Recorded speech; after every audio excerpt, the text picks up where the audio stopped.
Eh bien, salut à vous, chers visionneurs de Mordoc. Aujourd'hui, on va parler de la saison 1. Tout d'abord, l'épisode 1. J'en ai déjà plus ou moins parlé dans l'épisode précédent, mais parlons-en plus en détail ici. Pour moi, c'est un plutôt bon épisode pour vraiment bien m'introduire à la série, même si ça devait être l'épisode 9. C'est pour ça qu'au début, la relation entre Julia et William paraît quand même plus avancée que dans des épisodes suivants. Mais bon, tout ça pour dire que cet épisode est quand même très efficace, malgré qu'il date un peu. Faut reconnaître les transitions avec l'ampoule entre certains moments des épisodes, tu vois que c'est moment pub, donc ça trahit un peu l'épisode, mais sinon c'est un solide épisode à mon goût. Voilà, je n'ai pas plus à dire pour celui-ci, parce que sinon je le trouve plutôt bien rythmé, et avec Nikola Tesla, et ça, c'est évidemment quelque chose que j'apprécie beaucoup. Le deuxième épisode, je trouve que justement, comme l'image le montre ici, il est plus sur Thomas Breckenridge. C'est un peu plus son épisode parce que oui, c'est un peu plus lui qui est en danger. C'est même là où on découvre sa famille, avec pratiquement tout le cast de sa famille qui restera. Et donc c'est plutôt intéressant de la voir. Voilà, sa famille un peu vue ici. Donc, c'est vraiment assez intéressant, mais ça reste une enquête de Murdoch. On nous fait justement un épisode un peu plus sur Brackenreed pour justement montrer le contraste clair qu'il y a justement avec Murdoch et sa méthode d'enquête. Et ce qui est, pour moi, plutôt intelligent en fait. Justement, c'est vraiment un épisode qui est assez prenant en fait, dans un sens, parce que on peut vraiment s'inquiéter pour Brackenreed. Ensuite, justement, le troisième épisode inculque vraiment l'époque où ça se passe en 1895 et pas 1892 comme je le vois beaucoup, parce que justement ici, c'est en rapport avec la reine Victoria.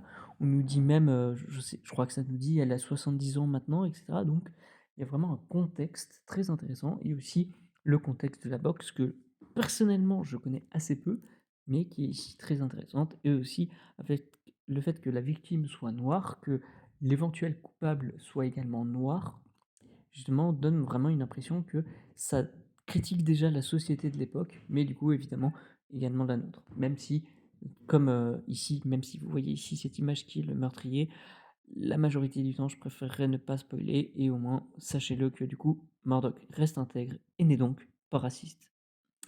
Et c'est là où, du coup, justement, après, on en revient à un autre truc, où c'est justement l'épisode où il y avait Arthur Conan Doyle, qui est vraiment apparu dans cette première saison. Ce qui est une force, je trouve que c'est très intéressant, même si c'est incohérent par rapport au vrai Conan Doyle, qui est vraiment devenu, avec le spiritisme, que après la Première Guerre mondiale, après la mort de sa femme, et cetera, et pas en 95.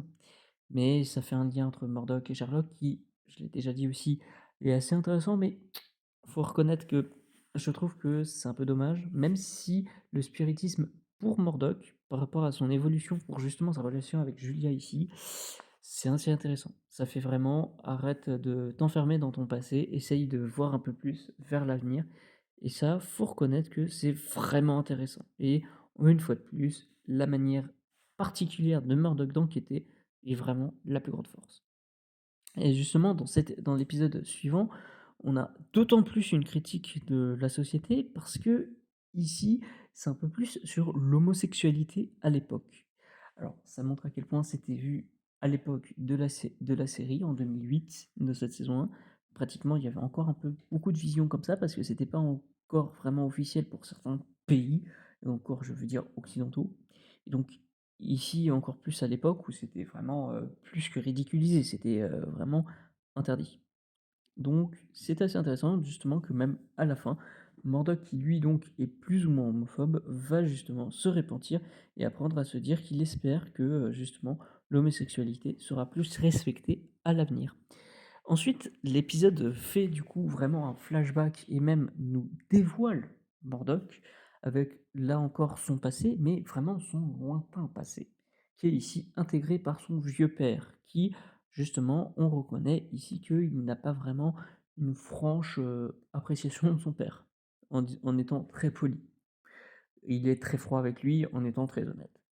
Et donc tout ça pour dire que c'est très intéressant de voir justement la froideur de Murdoch qu'il peut avoir, le fait qu'il soit aussi très technique et tout, mais que, justement on s'est mis à mal avec son père et son passé qu'il a justement, beaucoup réinventé lui-même par un traumatisme et donc c'est quand même très intéressant, surtout avec les parallèles récents.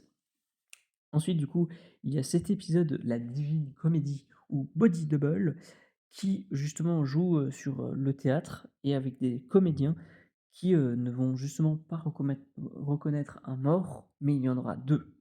Et c'est là où du coup, toute cette divine comédie, comme le titre français je trouve est ici bien utilisé, même si ça n'a rien à voir avec ce qu'a fait Dante, mais le nom est plutôt bien et la ref, plutôt plaisante. Ça montre ici justement à quel point des comédiens peuvent être cruels dans leur jeu et comment justement ces affaires où il y a des comédiens et tout, c'est vraiment beaucoup plus compliqué. Il faut pas, se mettre à être d'accord, sur tous ces pans, vu que évidemment ils peuvent jouer la comédie. Et la fin de cet épisode, ici, dans le cimetière, est quand même très marquante. Ensuite, pour l'épisode suivant, on voit comment ça se passe déjà avec des écoles, avec, les relations et les sentiments de Mordok envers Julia et le fait de ses propres créations qui, prennent d'autant plus de poids et où on voit, encore plus ici la continuité de la série dès cette première saison, mais ici avec un épisode où vraiment on remarque, le bizutage. C'est vraiment le thème de cet épisode et comment on peut vraiment le ressentir avec, vraiment ces étudiants, les clubs et comment ça peut vraiment construire socialement des gens. Et c'est quand même très intéressant dans la manière dont on aborde cet épisode et qui est le meurtrier, etc. C'est, je trouve, un très bon épisode qui, lui aussi, est assez marquant. Ensuite, il y a l'épisode de loin le plus marquant parce que, sans donner vraiment, d'indices, je dirais que, il y a Arthur Conan Doyle qui revient, oui, mais surtout c'est un épisode quasiment d'horreur, en fait. Et le plus impressionnant et le plus d'horreur que je ressens dans cet épisode, c'est que le meurtrier s'en sort. Il a réussi à échapper à Murdoch et donc une fois de plus, on montre que la technique de Murdoch est exceptionnelle, certes, mais n'est pas, exempte de défauts.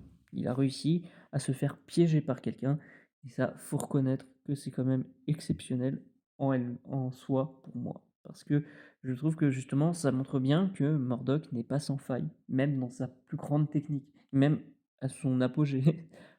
Ensuite, bien sûr, on a d'autant plus encore une critique de la société, mais encore plus ici de l'époque, avec les nouveaux esclaves, comment les industriels à cette ère victorienne abusent des enfants, et donc en font littéralement des esclaves, ces enfants de rue, et comment ça se passe, qui a pu tuer, etc.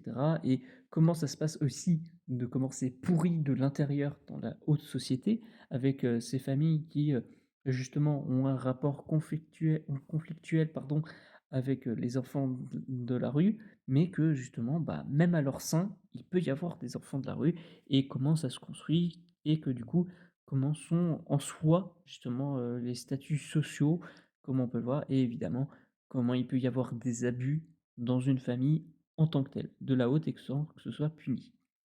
Ensuite, on a un autre épisode qui, lui, est complètement différent à mon goût et qui est un peu encore ça essaye encore de faire de l'horreur avec du spiritisme, est encore assez particulier, mais ici, ça essaye de faire que ce soit Mordok qui soit en danger, ce qui est plus délicat, parce que Breckenridge, à cette époque, on savait pas vraiment que c'était un personnage principal, là où Mordok, c'est littéralement son nom. Là où il y a quand même pas mal d'enjeux, cette enquête, se fonctionne vraiment plutôt bien, je trouve quand même, mais où, bah, l'enjeu sur Mordok est plus compliqué, à vraiment prendre au sérieux, même si on s'y prend. Je trouve que c'est quand même très, très, très bien construit pour, vraiment se dire comment ça peut arriver à Murdoch. Et donc aussi, cette confirmation de son amour avec Julia et pas quelqu'un d'autre. Ensuite, l'épisode suivant, c'est encore une fois, on inculque vraiment de la politique dans la série, parce que justement on fait venir un des princes, un des fils de la reine Victoria, où, justement encore une fois, on montre le côté oisif des riches, même à cette époque et comment il peut y avoir justement même déjà à l'époque des attentats ou de comment il peut y avoir des grands conflits et donc même comme le titre français encore une fois ici plutôt bien, les complots royaux et où on voit que Crabtree a aussi une certaine importance. C'est quand même pas son épisode, mais on voit qu'au final, c'est aussi un des personnages principaux. Au final, avec cet épisode, on peut vraiment aussi voir que c'est un épisode de Murdoch avec son passé de bûcheron qui revient et de comment c'est construit. Mais tout ça pour dire que avec le dernier épisode, c'est là où vraiment on remarque d'autant plus qui sont les personnages principaux de la série: William Murdoch, Julia Ogden, George Crabtree et Thomas Breckenridge. Alors, je ne les ai pas donnés dans l'ordre parce qu'il y a pas vraiment d'ordre. C'est aussi la première apparition de Terrence Meyers, mais ça, j'en parlerai dans assez longtemps.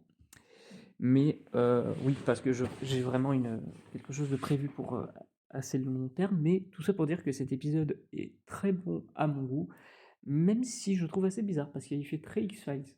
Je trouve que c'est un peu comme ça. C'est vraiment un truc du gouvernement, très louche, à la limite du complotisme, pour que justement à la fin il n'y ait plus aucune trace et que bah, du coup toutes les personnes puissent être sceptiques justement des personnages en eux-mêmes par rapport à ce qu'ils ont pu voir. Et donc, quel est mon avis sur cette première saison de Murdoch Mysteries? C'est très sympa, c'est très bien construit, les 13 épisodes sont très bien répartis, il y a vraiment un thème par épisode malgré une très bonne continuité. Mais faut reconnaître que malgré qu'on puisse enfin, à la fin, reconnaître qui sont les personnages principaux, je trouve que la série a un peu de mal à trouver son identité.